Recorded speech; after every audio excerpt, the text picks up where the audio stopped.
తెలంగాణ గొర్రెల పంపిణీ స్కామ్ కేసులో ఈడీ దూకుడు పెంచింది. ఈ రోజు ఈడీ ముందుకు పశుసంవర్ధక శాఖ అసిస్టెంట్ డైరెక్టర్ హాజరు కాబోతున్నారు.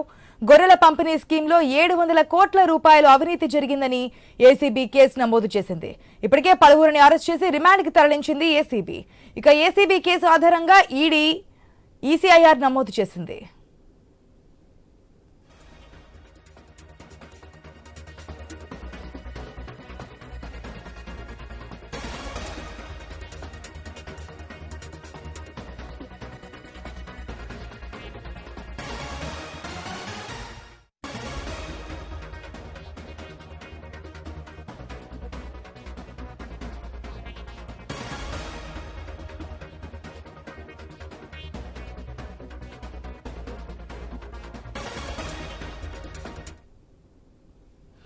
మనం చూసిన ఏదైతే కాంగ్రెస్ పార్టీ అధికారంలోకి వచ్చిందో గత ప్రభుత్వం ప్రవేశపెట్టిన అనేక స్కీమ్లో స్కామ్ జరిగిందని చెప్పారు. దాంట్లో ఒకటి తెలంగాణలో గొర్రెల పంపిణీకి సంబంధించి ఈ స్కీమ్లో స్కామ్ జరిగింది, నిధుల దుర్వినియోగం జరిగాయంటూ కూడా ఈడీకి బదలాయించడం జరిగింది. ఈడీ కేసు సంబంధించి దూకుడు పెంచినట్టుగా తెలుస్తోంది.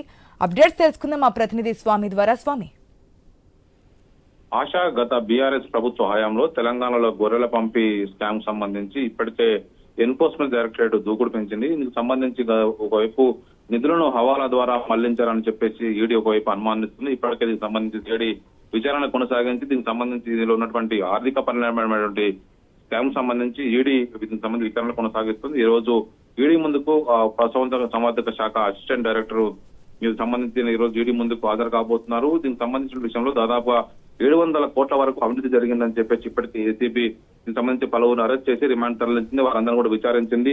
చాలా చోట్ల కూడా ఒకవైపు గొర్రెల పంపిణీలో ఉన్న యూనిట్లనే పదే వాటిని రీసైకిల్ చేసి వాడారు, నిధులు పొల్లగొట్టారు అనేది కూడా ఇందులో ఉన్నటువంటి ప్రధాన ఆరోపణ.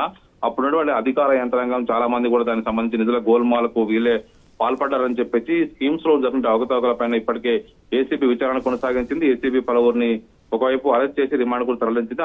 అందులో జరిగినటువంటి ఆర్థిక పరమైనటువంటి లావాదేవీల విషయంలో ఇప్పుడు ఎన్ఫోర్స్మెంట్ డైరెక్టరేట్ దీనికి సంబంధించి విచారణ కొనసాగిస్తుంది. ఇందులో ఉన్నటువంటి డబ్బుల్ని హవాలా మార్గంలో విదేశాలకు తరలించారు, దానికి సంబంధించి మళ్లించారని చెప్పేసి కూడా ఈడీ అనుమానిస్తుంది. అందులో భాగంగా ఈ రోజు ఒకవైపు అనిమల్ హస్బెండరీ అసిస్టెంట్ డైరెక్టర్ ఈ రోజు ఈడీ ముందుకు పిలుస్తున్నారు. దీనికి సంబంధించిన విచారణ కొనసాగుతుంది.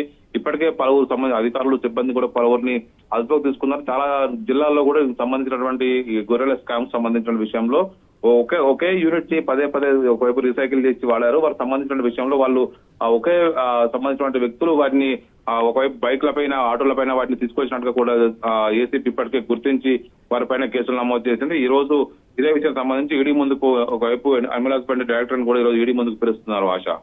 Right Swami, thanks for the update.